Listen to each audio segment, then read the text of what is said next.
to the cloud. Okay, good afternoon, ladies and gentlemen. Good afternoon.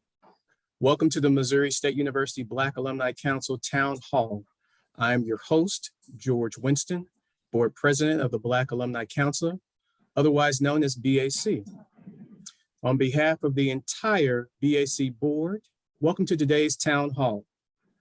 We are thrilled that you have chosen to join us this afternoon and to hear from our guest, MSU President Cliff Smart, Board of Governors Chairperson Carol Sylvie, and other university leaders. Our goal today is to speak with the university leadership to allow them to share the progress being made on campus to attract and retain Black students, faculty, and staff members. Also to discuss the work that is being done to strengthen diversity and inclusion efforts at Missouri State. Before we get started, I do want to take the time to acknowledge the BAC board members, some of which are actually here on our call today. Aaron Muick, Vice President. Natasha Lancaster, Springfield Community Liaison.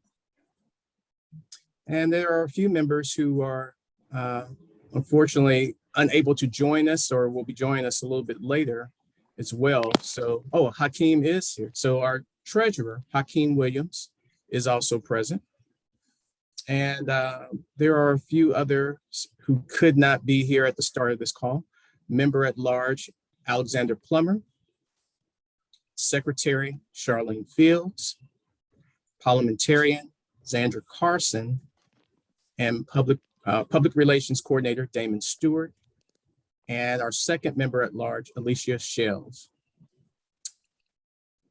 The Black Alumni Council is a group of alumni and friends of the university who volunteer their time, share their talents to help alumni members remain connected to the university and to help give a voice to the interests and ideals of Black alumni. In addition, we seek to strengthen our relationship with current students, faculty and staff members, and friends of the council.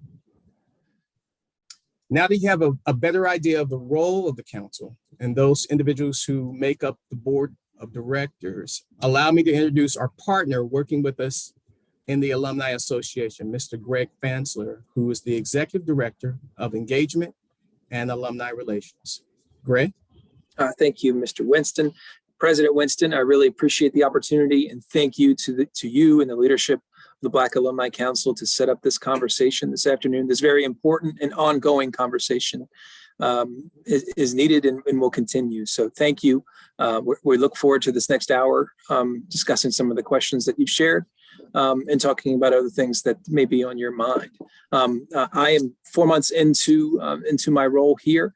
Serving in this new role as Executive Director of Engagement and Alumni Relations. I'm excited to be here and to be a bear. It has been a very warm welcome from the community. I got to meet the Black Alumni Council leadership on my almost first day. I still wasn't officially on the clock yet, but it was nice to be with you all over homecoming. And I look forward to strengthening this partnership with you as we continue to grow and program alumni events and experiences that are here on campus, but also out in your local communities. We need as many voices involved in that planning process and what can be going forward into the future. We need to revisit experiences that have been done in the past under your leadership, like reunions, among other things. But I think you'll find that my colleagues here across the board here are excited for this conversation and to make an impact and to see us improve in all facets and all metrics. And with that, I'd like to turn it to our university president, Cliff Smart. He's our 11th president of Missouri State, who's set a number of records in graduates and graduate employment rates and overall enrollment. He's certainly made strides to advance diversity and equity in our faculty, staff, and students. He's maintained affordability for students, and there's a reason why Missouri State is the #1 school in the state of Missouri for choice for high school graduates. President Smart, by all means, please take it away and feel free to call on others here to be a part of this conversation. Yeah, so maybe we'll, because it's being recorded, we've got a panel of 4 of us plus Greg to answer questions. And so before we jump into the questions, let me just make sure everybody knows everybody. I'm Cliff Smart, the 11th president of the university, and in my 11th year, and happy to be on this call today. I report to a 9-member board of governors, also has a non-voting student member. Carol Sylvie is the chair this year, and she joins us. Carol, would you say a few words? I'm delighted to be included in this BAC meeting this afternoon. As a longtime bear, I began my connection in the 1950s.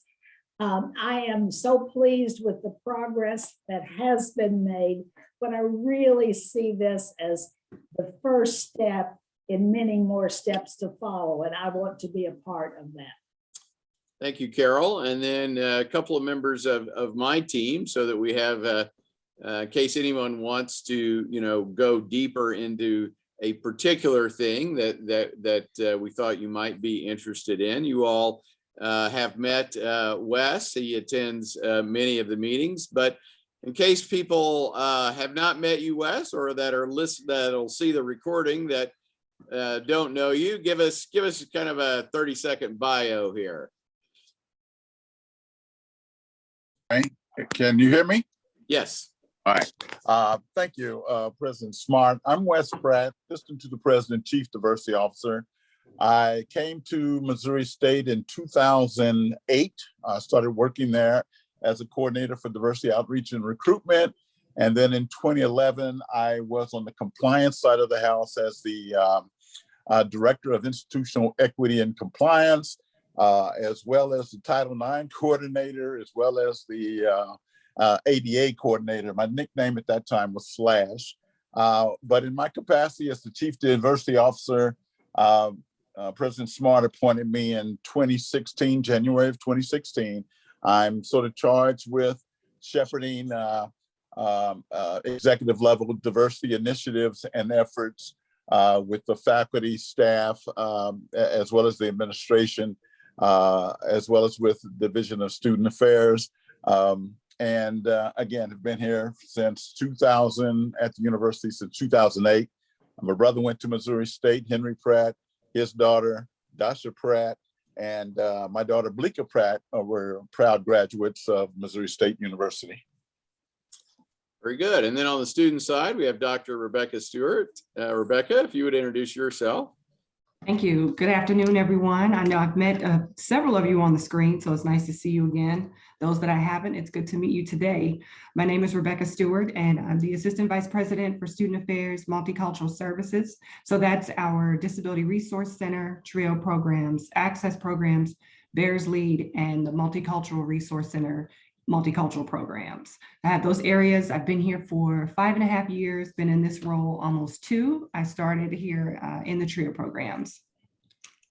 All right. With that, Greg, I will either turn it back to you or George to facilitate any questions. I know we have the questions you submitted to us, and we've tried to accumulate information kind of beyond just the 4 of us, because things go into admissions and a variety of other things, but we're not limited to those questions. We're happy to do our best to tackle any topic that you all would like to put on the table this afternoon.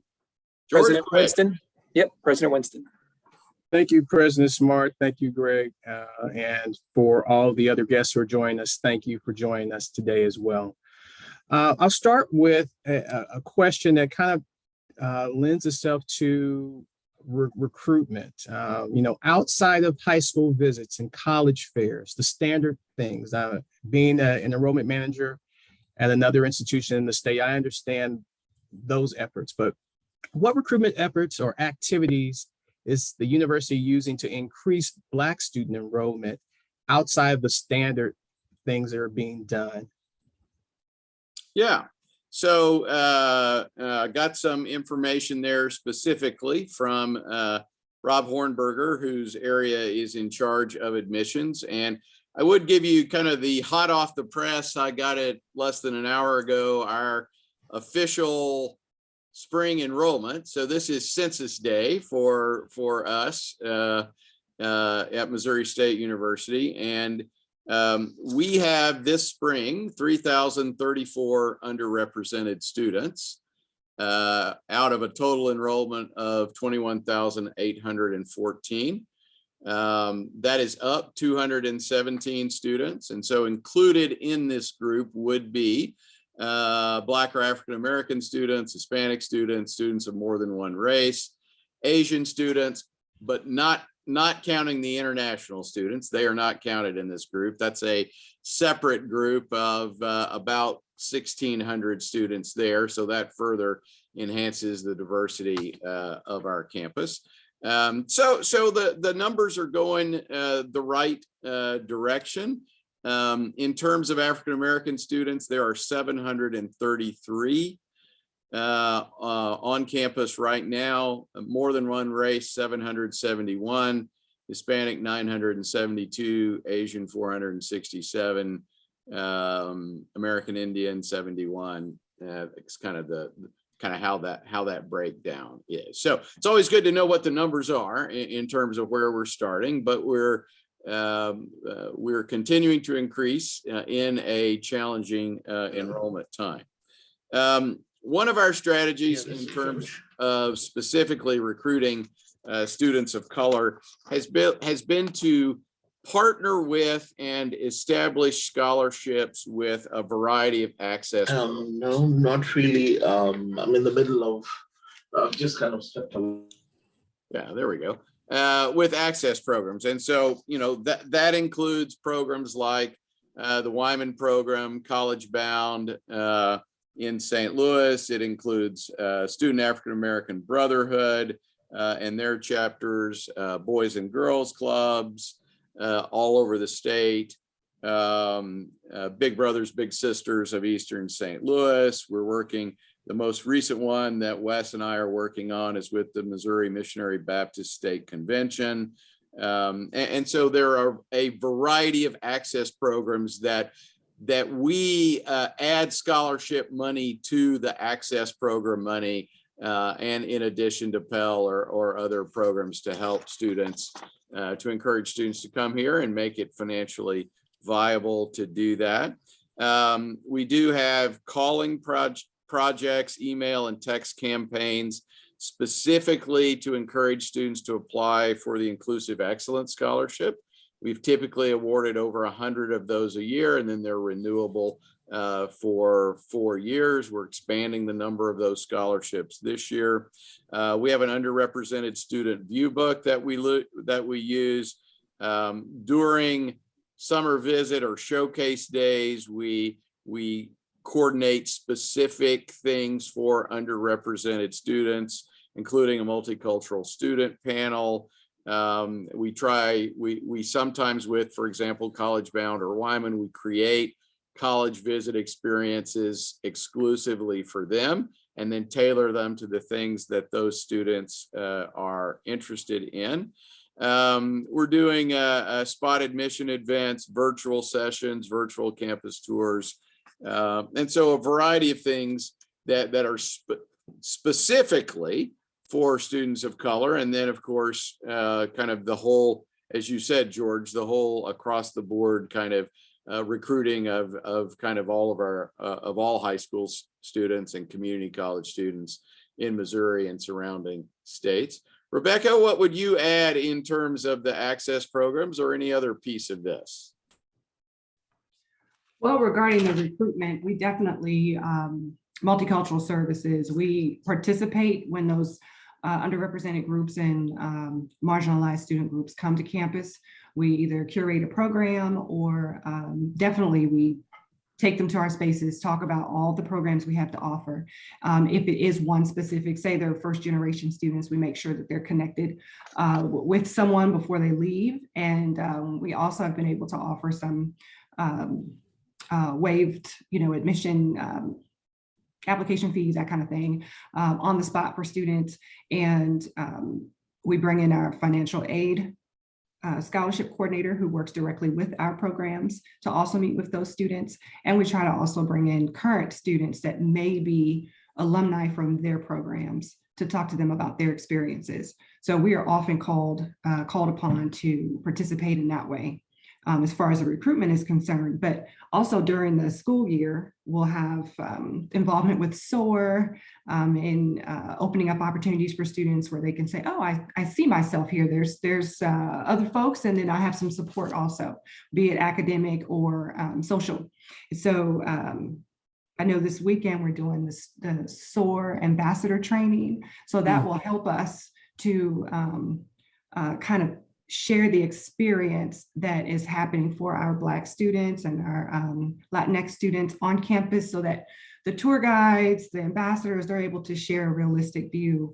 And also they'll know where to go. They know more about our programs and not a flyby, you know, hey, the program is here, you can visit if you like, or this is an MRC, feel free to go in. But they'll have in-depth information that they can share with students that may be thinking about coming to Missouri State. I'm just looking at my list here. Yeah, I think that's primarily the involvement that Student Affairs has with recruitment. Well, I'm certainly happy to hear that Student Affairs is actively involved with the recruitment aspects with students before and even once they're on the campus. Those are some of the things I think that if we're wanting to really make an impact and have an impact as an institution to encourage more students to feel like they would be a part of that community, then they need to see themselves in every aspect, and Right. being able to be a part of the SOAR process certainly is one of the big pieces. I remember as a former employee of the institution and even coming down as a student back in the late 80s, there weren't very many students who looked like me who were participating in SOAR. And even once I was on campus, there were still a small number of students who were actively involved. So to hear those types of things going on are great. I think also the feedback and working with access programs through the various community is something that's very powerful as well. And I think that's certainly where we want to be moving in that direction. So I'm very happy to hear those things. Hey, George. Yes. George, this is Hakeem. Hi. Good afternoon, everyone.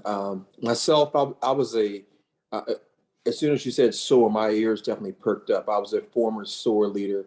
I know myself, even Belinda Higgs, for example, we were a part of SOAR as African Americans. And I would just say, just to piggyback off that, I think there is a strong importance of having not just people of color, but specifically African American, Latino, Asian, but specifically African American, especially at SOAR. I think with everything that people see, especially when they go to university, is where do I fit in?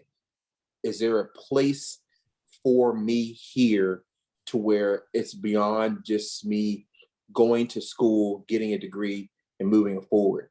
And as we all know, that helps out when it comes to involvement post-graduation, whether it's alumni association like this, or just the overall Missouri State Alumni Association. So I think that involvement with SOAR, I cannot highlight enough. I know I'm biased because I was a former SOAR leader, but I would just I would just suggest you all continually to strongly recruit. I mean, recruit from whether it's the fraternities or sororities, other African-American organizations. Please, I would ask you all to please be very diligent in recruiting African-Americans to be SOAR leaders, because that has a great influence on people finding their place as they go to Missouri State. Thanks, George.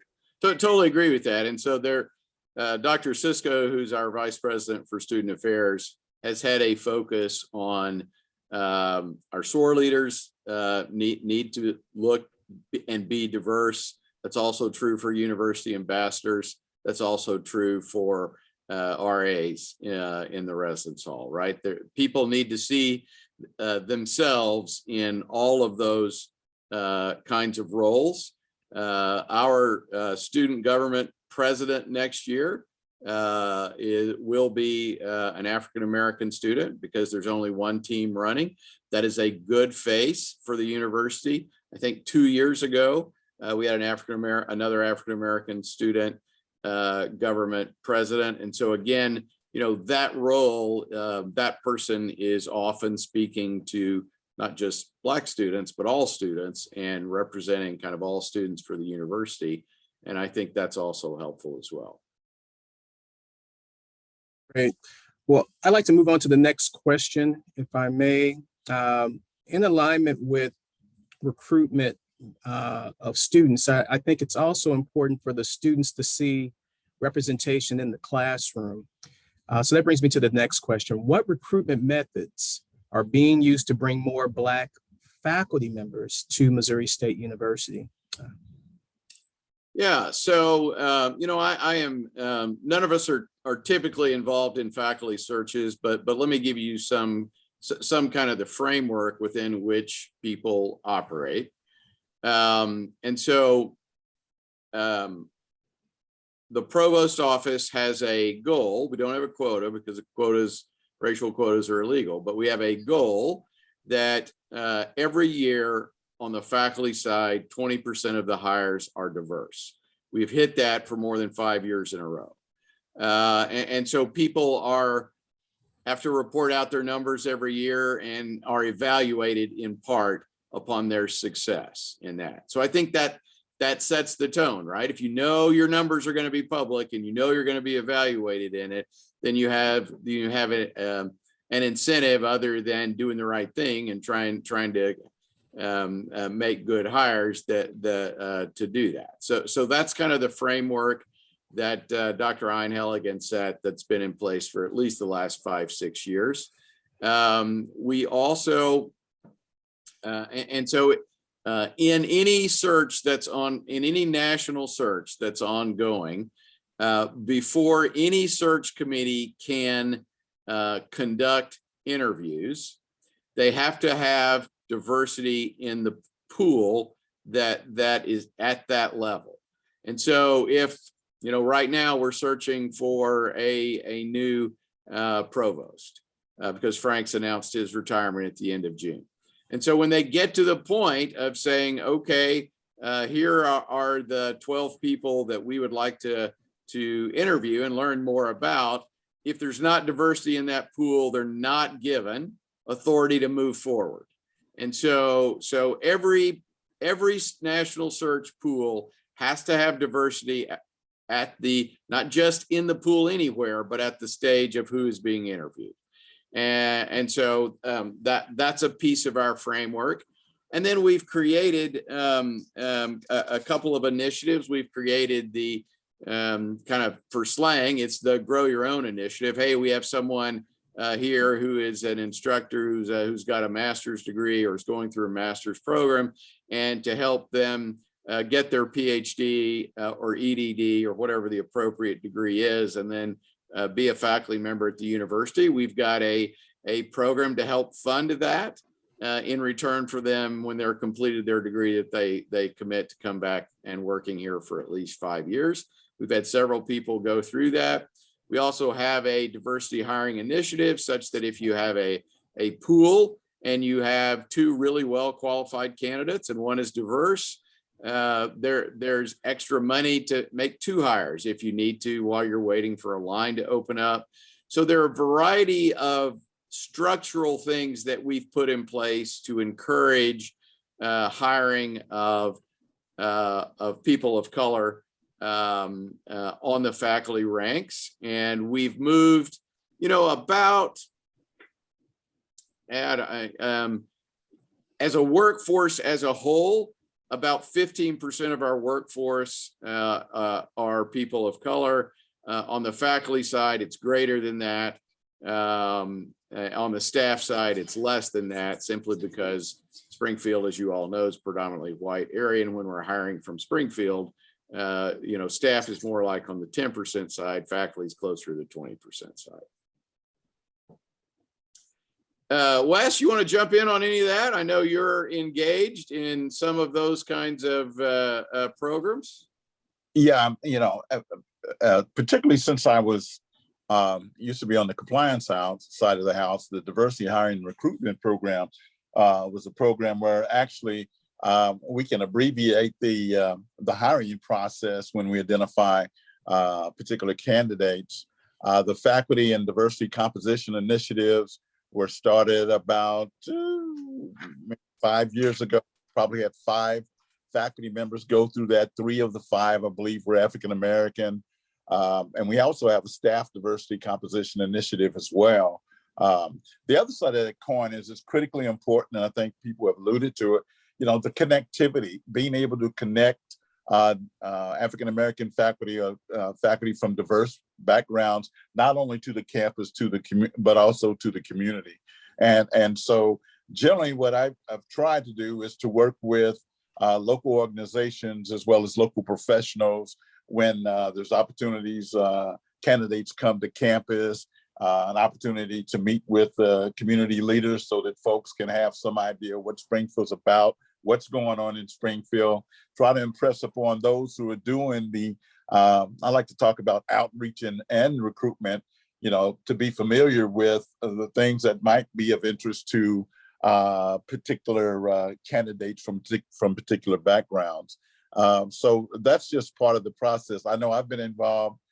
We have an African-American male who's now the Associate Dean of the Graduate College. I remember when he came to town and was a candidate, a finalist for a candidate. He had about 2 other positions that were available. I had the opportunity to meet with him and to engage him in a conversation about what was going on in Springfield, what the university had tried to do in valuing the inclusion of diversity. And I think his being able to be connected made a difference. Same thing with Dr. Sharita Thomas Tate. Dr. Tate came here to the university, I believe, from Florida. Had an opportunity to meet with her. She met some of the other professionals in the community. And now, as you may know, she's one of our outstanding faculty members, but she's also a member of the Springfield Public School System District School Board. So the connectivity is a critical part of the recruitment process, particularly with candidates of color. Yeah, and we've had reasonably good success hiring faculty of color. Until recently, we have had more struggles in retaining them. And so 2 years ago, we began a program called Bear Bridge that runs out of Wes's office, a partnership with the provost office. And so, Wes, you might talk a little bit about that, because that looks like it's going to be a game changer for us. Yeah, we're really excited about it. It's interesting. Those of you who are familiar, George, I know you are familiar with higher education and the sort of siloed culture of higher education. And so one of the issues that we identified early on was the fact that there needed to be a faculty, a diverse faculty transition program, if you will, or an opportunity to mentor diverse faculty. Again, that connectivity was critically important. And so it was interesting when I would talk with the deans. Each of the deans had their own sort of version of what a faculty mentoring piece looked like, but there was no uniform sort of approach to it. There's an individual who's a professor here, Dr. Judith Martinez, who works part-time for my division. And she was, I believe, one of the first ones to go through the faculty diversity composition initiative, the Grow Your. And her experience demonstrated to her that those efforts need to be bolstered in a way. And so 2 years ago, we started the Bear Bridge program, which is a diverse faculty mentoring program. Last year, we had 28 mentees. This year, we have 32 mentees. There are probably about 328 mentors, all from different academic disciplines and cultural backgrounds. And so they will have monthly workshops or addressing various topics in academics, tenure and promotion process, research, preparation of dossiers, cultural or social settings. And so the mentees can have up to 3 mentors who represent these different intersections. And so they also might serve, the mentors might serve as presenters, as hosts for various events and things of that nature. And so we had a 100% retention rate last year, in large measure because of the Bear Bridge program. But I think the driving force behind that is Dr. Martinez having experienced various issues along the way during the time that she was a faculty member here, and she's on the tenure and promotion track as well. Hopefully by the end of the year will be tenured. And so, but that Bear Bridge program, we're excited about that. The mentees particularly, and several significant number of them are African American, are very pleased to be a part of that effort.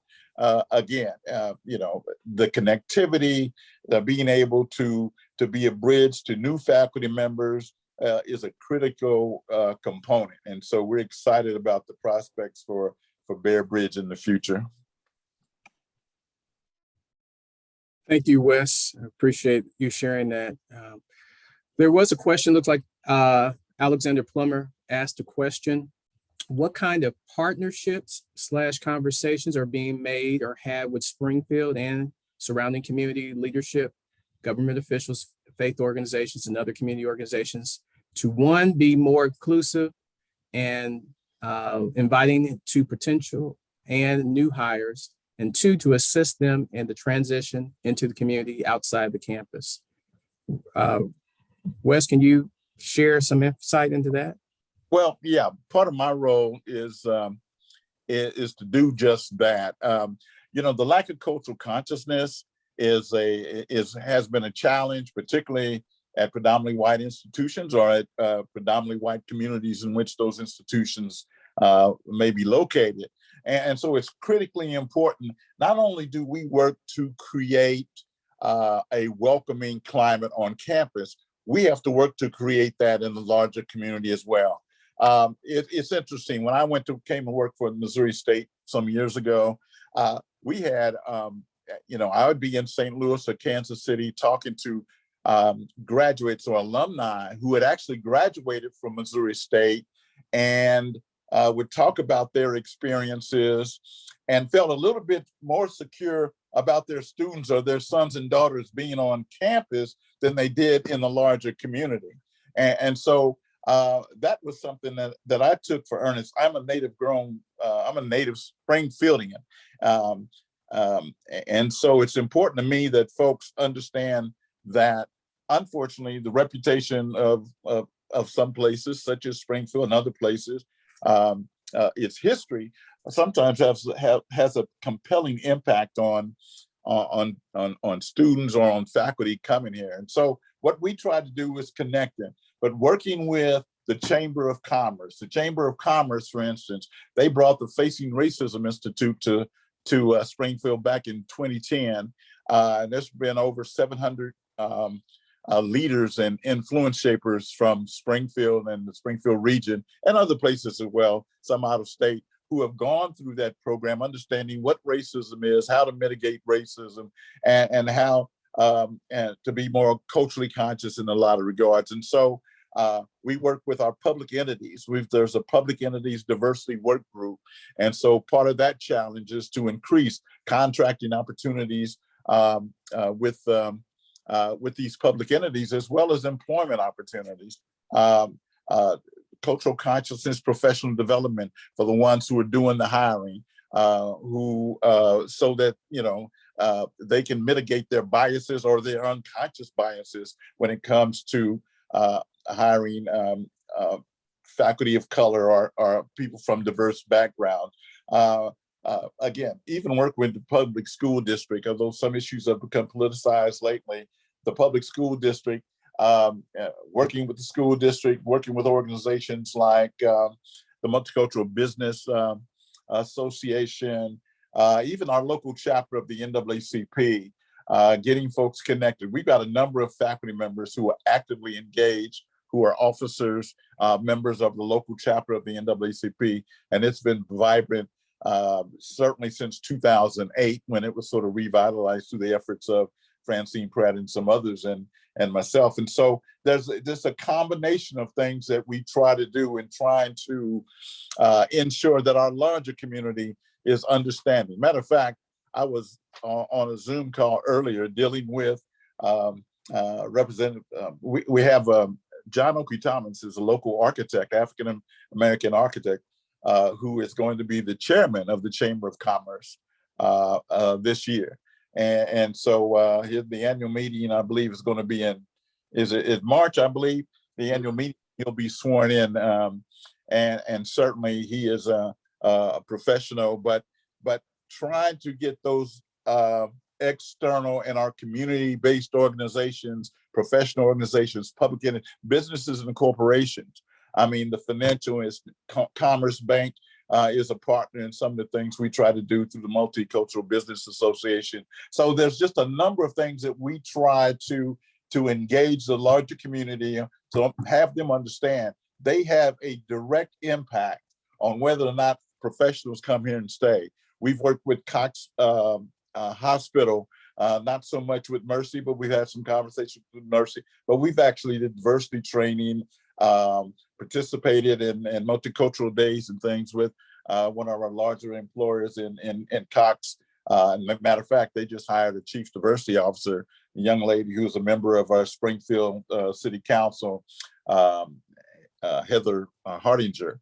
And so there's a number of things that we've tried to do to impress upon the larger community that they have a role to play. As a matter of fact, in Missouri State, as well as the other organizations that we deal with, folks need to understand leadership starts at the top. So the fact that you have a chief diversity officer, doesn't excuse you from the leadership that should be demonstrated throughout the entire organization. And so I've been fortunate to work in Missouri State and to work with President Smart because, he's allowed me to do the things that I need to do, but he supported me all along the way. And so we've been able to expand that influence into the larger community. I often say, so goes Missouri State, so goes the region or the city of Springfield. And that's a true fact. Yeah, we still got work to do. We all know that. But my job has been a lot easier and less frustrating because of the leadership from President Smart, our administrative council, as well as the board of governors. Carol Sylvie's a champion. We've had former champions, Amy Counts, who was the former chair, Gabe Gore, both from the St. Louis area, African-American. And so that leadership makes a difference throughout the organization. And we've tried to impress that upon our larger community as well. Even the city of Springfield has taken a leadership. They have an equity and equality initiative that is going to be making recommendations in the not too distant future on what things need to change and be enhanced in Springfield from a social justice perspective. And I can tell you, having grown up in Springfield, I remember going to a Chamber of Commerce, and I'll end with this. I went to a Chamber of Commerce meeting when I first came back to Springfield in 2007. And that was the year Tim Rosenberry was the chairperson, who now is an architect and works at the city of Springfield, former school board member.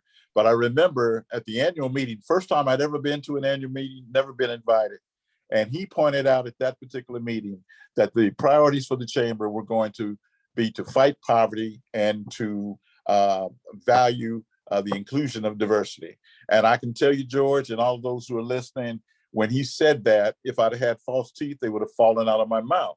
Because certainly, as you know, and many of you have experienced, the history of Springfield is not one that was amenable to valuing the inclusion of diversity. And I can certainly say over the last 10 years, particularly 13 that I've been here, I've seen that change, and that's going to inure to the benefit. And that's even not, and we'll get into Student African-American Brotherhood at some point, but I'm telling you, that's going to be a game changer, not only in Springfield, at Missouri State, but throughout the state as well, because they're making efforts to establish chapters in the St. Louis area, as I understand, and some folks in the in DESE, Department of education, secondary, elementary and secondary education are looking to expand that as well, because their graduation rate, student success rate is above 84%. And that's with African-American males predominantly. Wes, you shared a ton of information with us. I'm so glad that we're recording this session so that those BAC members who aren't able to join us for the live session will certainly be able to get a lot of great insight, and hopefully some of them will actually even follow back up with you and share some additional questions. You touched on two areas that I want to continue on. The first being the graduation rate. I'm curious, what is the 4 to 6 year graduation rate for Black students at Missouri State at this time? And President Smart, perhaps you can share some light on that. I got the 6 year graduation rate and can put it into perspective. And so for those not in higher education, this is a subset, right? A 6 year graduation rate is kind of the standard that all schools compare and turn in data on, but it only counts students that start with us as freshmen and graduate from our university. So if they start with us from freshman and transfer to Mizzou and graduate there, neither school gets to count them, right? If they start at community college, as about 35% of our students do, and transfer here and graduate, we still don't get to count them. So we're only looking at that cohort of about 2,500 students that start with us on August 15th and graduate within the next 6 years. And so our overall graduation rate, all students, is 58%, which doesn't sound very good, but is actually in the top third of the kind of schools that we are, because so many ways now people are moving around, right? And then taking classes from lots of different universities. Our African-American student graduation rate is not where we want it to be. It's not as good. Per the report I have, last year was 42% for that 6 year cohort. If we average it over 4 year multiple rolling average, 38%. So we're going in the right direction, but you all probably saw a report within the last 2 to 3 years. Every public 4 year school in Missouri, unfortunately, has a 15 to 20% lower graduation rate for African-American students than for the schools as a whole. And we have a whole variety of things we're doing that Rebecca can talk about if we want to, about how we try to move that number. So it's significantly below where we are. For student athletes, the rate, same rolling average, is 48%.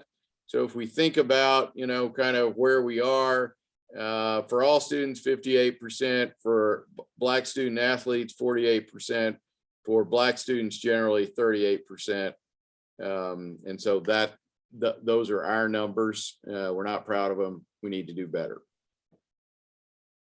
I appreciate your honesty in regards to that. And I am curious, Dr. Stewart, if you could share maybe a couple of the things that are being done to try to address these types of issues that are happening on campus. My reader's on. No problem. I got mine on too. Oh my goodness. So we are very student-centered. Very student-centered.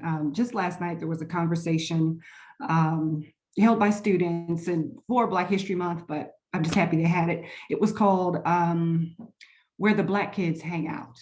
And the title, once I was kind of unsure of where they were headed with this, but once I got in the room, they said, well, when we're in our multicultural resource center or just a space that is ours, the ABC meetings, Association Black Collegiate meetings, the African Student Association, things that they consider, their own space, and someone walks by or comes into the space, or a tour guide will say, that's where the Black kids hang out. and they have heard this. And so I said, oh, I hadn't even thought of it that way, that's where they were going with this title. But the panel was fantastic. And there is a recording. If I can get it, I'll share it with folks, because their perspectives were really, really interesting. But from that, I say that our students are ready to make an impact on a larger scale within the university. They're hungry for people to elect to be involved with their programming. So that was the message, the takeaway for the students from the dominant culture, dominant identities last night was, hey, we're human, be decent, and all of our spaces are for you, just like we want to be included in all of your spaces. So the programming has been, the message from our SGA has been fantastic, that they are promoting widely for students to participate.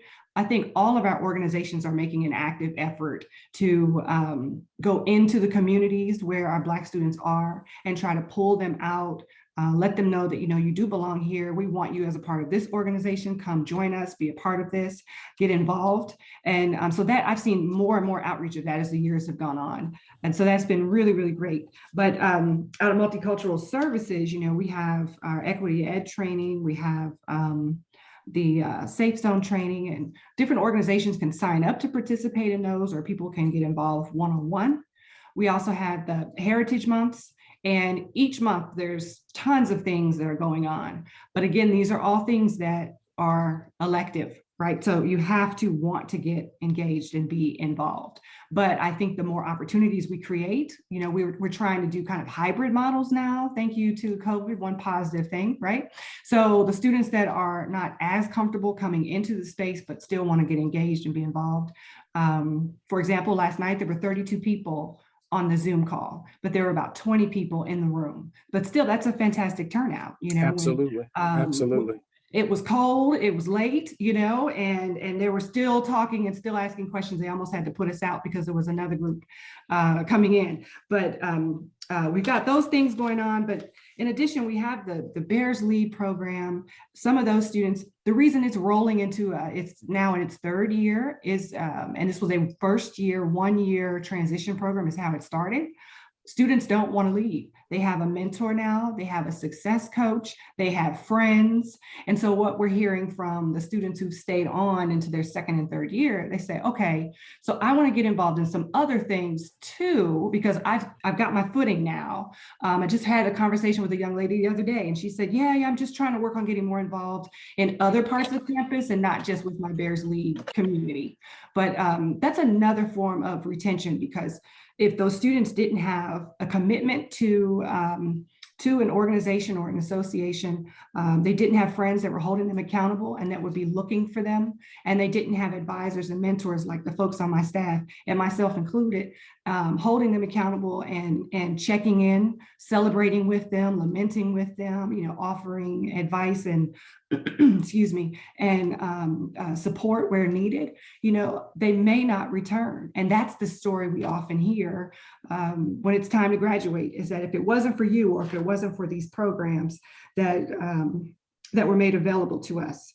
So I think in addition to that, serving on a larger scale, serving on committees, like I am involved with the Provost Diversity Council, and I've learned quite a bit about what happens on the faculty side. But as this year, we've been going through the faculty handbook, and they're looking for barriers in language and things like that would be divisive, or discriminatory without, even knowing so. And they're talking about biases. And I mean, it's just been really eye-opening, but also the student affairs, we're doing all of the, the whole student, the feelings, the emotional, the mental, but they're educating them in the classroom. So if they're coming in with this knowledge and background of how our identities intersect, and they know how to care for a student, ask the right questions, show, kind of get more involved, that's another way to retain that student, because now it's not, well, my professor just shows up for a paycheck, which we know is not true. People do not, teaching is hard. You do not go into that lightly, but sometimes they feel that way, right? But now if their instructor has a different viewpoint of them, or is more interested in them, it could be, hey, well, Professor so-and-so takes interest in me. They actually followed up with me. They are learning more about me. So I think I may stay on. So there's all those kinds of things I think that are going on. I really appreciated the opportunity to work on the long-range plan, the steering committee for that, learning about the big ideas, and also providing input from the student affairs side and from the diversity side to be able to share some about culturally what students are thinking about, talking about, expecting, wanting, needing, and what we can do, the small changes today, and then on a larger scale, how can we make this impact consistent and have it be maintained for the years to come. So I hope that answers your question. I have so many things written down and so much more I could talk about, like West Pratt, you know, I get on a roll. Add something else to that. The external community, we've been working, sometimes with students, particularly from African American backgrounds, with our public entities, as well as some of the banking banks in town to hire diverse students as interns, and who then become employees of these organizations. We've got students, former students from Kansas City, St. Louis, Springfield, who work in city utilities, working for the city of Springfield, working with Commerce Bank and some other banks, who in the past, students would, and you may know about this, George, and some of your viewers, students would come to Springfield and say, as soon as I graduate, I'm out of here, But now, because of the relationship that we've established with our public entities and some of the business, some of the nonprofits, the business community is even trying to work with us in identifying graduates or students for interns. Some of the companies like Bass Pro, O'Reilly, and some other places who are looking to hire students from diverse backgrounds, because they understand the business case for diversity. Even in a place like Springfield, Missouri, folks are starting to understand the business case for valuing the inclusion of diversity. And so that's a part of it too, where our student graduates are getting opportunities to be interns,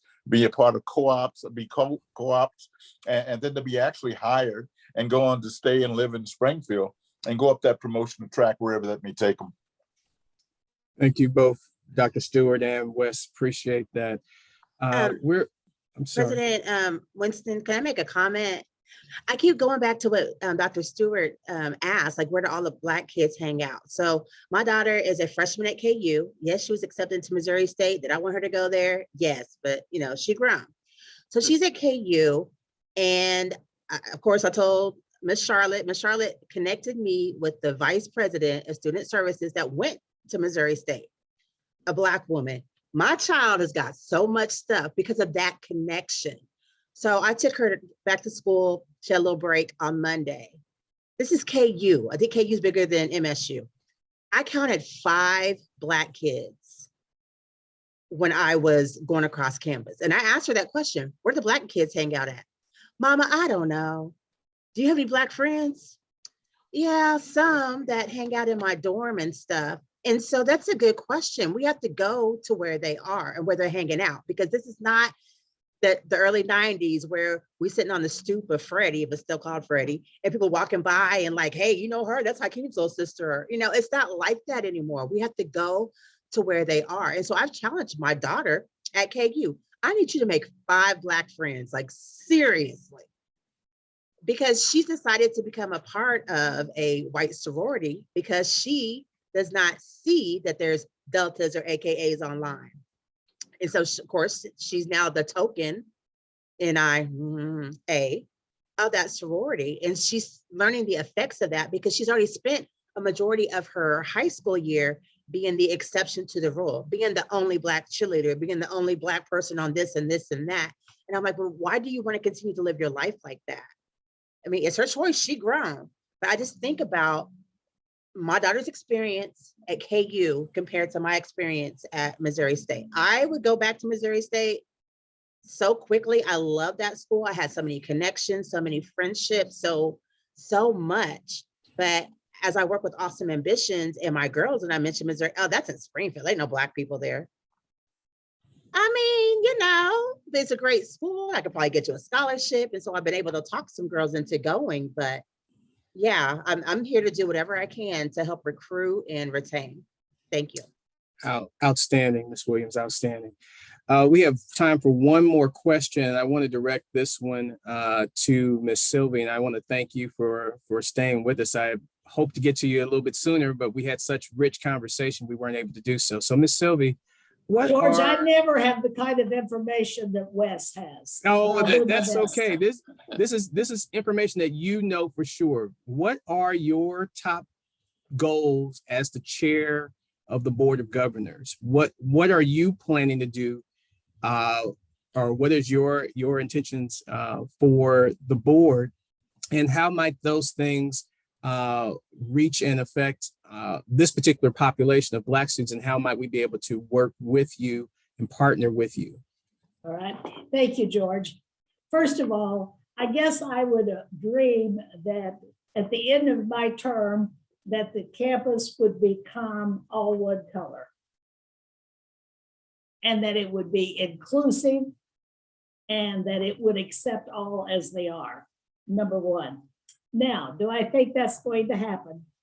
Not in a year, but I think we have to take certain steps. I'm one of 9 Board of Governors. We make policies. If I could twist my little finger or wiggle my nose, I have probably the top 3 things that I would say is that I really want all of our board members to participate in training in DEI. I just think that for those of us who are not African American, I'm Native American, but there's not very many of us on campus either. I'd kind of like for us to have a few more red. But so that would be one of my goals. A second would be that I really, really hope that we can continue to find money, and we always worry about that, to really recruit not only African Americans and other diverse students, but also faculty and staff. I think that seeing other faces that are like ours tend to cause us to be more comfortable, to accept mentors more willingly, and become inclined to see the possibilities of a world that higher education can answer. And that takes all of us pulling together. And I think that best comes when faculty and staff represent the kind of diversity, equity, and inclusion I'd like to see. And then I guess the other one's a very specific one. I'd like for us to increase our student population in terms of diversity by a full percentage point. If I recall correctly, Cliff, and help me if I'm incorrect, I think we're right at 17%. I'd like to see us move a full percentage point. And that doesn't sound like a lot, but you take that, and if you do that every year, think of the difference in 5 years, in 10 years. And so those would be, George, my 3 major goals. I just see that the faces that are on this screen today have made a tremendous difference and impact at Missouri State in the last several years. And I want to find more faces like theirs that will attract, recruit, and retain. Retain is huge. More faces of color. Did I answer all of your questions, George? You did, and thank you very much for sharing your goals with us. Thank you for being on this Zoom with us today, and for all the information that you are hoping to push forward in the coming year. Just Yes. one more thing, George. Okay. We really are a board of, I think, like minds on this. And when we went to Dr. Stewart's ribbon cutting for her new, or refitted, I guess is the right word, multicultural center, I think every one of our board members was present. So I think we're beginning to walk the walk maybe a little bit better. So help us to become even more involved and engaged. Excellent. Well, our goal as the BAC is to work closer with Dr. Stewart. I shared that with her when I was there for homecoming. Not only did we want to walk the walk with our presence, but also and supporting financially. And that is still on the agenda before my term ends, Dr. Stewart. So I will be hopefully moving forward with that. And hopefully Hakeem will let me write a check or share some money some way. Greg will help us figure that out. But Yes, we will, GW. Thank you. so we not only do we want to be visible, but we want to be visible with our finances as well if we can. And at this time we can. So we hope to move forward with that. I know that we are right up against time. I want to apologize to those participants who weren't able to get their questions asked. Please reach out to me offline via email. You can go to the BAC webpage to email me directly, and I will make sure that I forward your questions on to Greg, and then he can forward them on to the other leadership who weren't able to address those questions here today. But I do want to mention that a follow-up survey will be shared, and additional information sharing resources will be included in a follow-up email. So we're going to invite people to become more active in BAC. We want them to be able to share their insights with us, share their concerns, so that we can make sure that we keep this open dialogue that we have here today going forward after the term for several of the board members expires here at the end of June. So definitely we'll be sharing that information with you. There will be, as I mentioned, there will be an email coming forth, and you will have an opportunity to continue to share your insight with us. Again, this information will be posted, the Zoom will be posted on the BAC webpage. We will also be going out with messaging on our Facebook pages to make sure that our individuals are aware as well. Aaron, the glue that helps BAC move, is there anything that I missed? Well, you know, it wouldn't be right if I didn't add on anything. So therefore, I just want to add on one thing. And, you know, everyone on this call, this Zoom loves the Bears. And so we're making our first step here. Well, not first step, it's our next step, right? And so let's continue to support our school and our Bears and everything that's coming up. So we talk about how we want to support, but we also have to represent. And so showing up is very important. And so those that are on this call, I thank you for showing up. Those who are watching the recording, we would like you to show up earlier. And so, and on time. So, and that just makes us excellent at the end of the day, because we've all learned what we're supposed to do from Missouri State in the first place. So there's some upcoming dates that we all should be aware of. And a couple of them, I want to make sure that, because I'm a planner, right? I want y'all to get it in on your calendars. So if you're coming to St. Louis in March for March Madness, let's get our tickets and let's get ready to support our teams as we go as far as we possibly can go, right? And then secondly, April 23rd, we're preparing for Bears of Distinction. And so that's an award that we want to make sure that everyone is in attendance to, because once again, we want to show up when there's crowds around. And then in addition to that, this is, well, I guess a couple of days ago, we were 250 days away from our fundraiser, ending our fundraiser, right? So as you can see above, make your Missouri statement. So we want to make sure that you put your money where your mouth is and support the foundation. Right. So I do have a lot of roles here with Missouri State. So I want to make sure I plug everything that I have to do as well.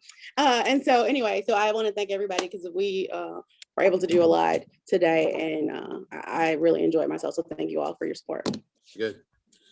All right. I'm late for another meeting, and so I'm gonna pop off. But I appreciate everything George, you and Aaron did today, and thanks for the good conversation. And I'll look forward to the next time. Outstanding. Thank you very much, President Smart. Greg, I'll turn it back over to you, sir. Erin wrapped it up professionally, as she always does. I can't add much more to it besides we will see you at Ballpark Village at Arch Madness. We'll be there Friday. It's a new venue for us, and so we look forward to seeing you there. Make sure you come out, and because we'll be with among the other teams.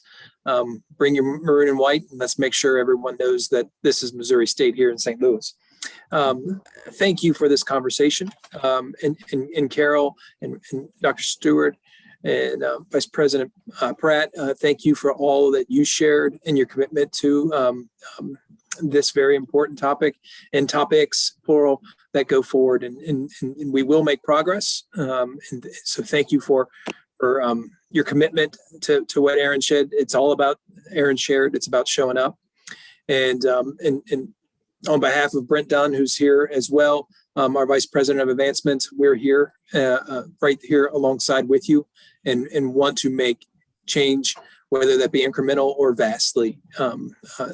So look forward to those continued conversations. I do think alumni can make a big impact on recruitment and would love to talk more about that with you going forward into the future.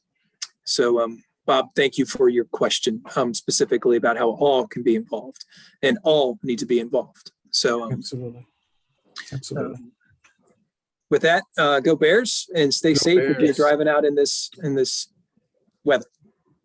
Thank you. Get home safely, y'all. You bet.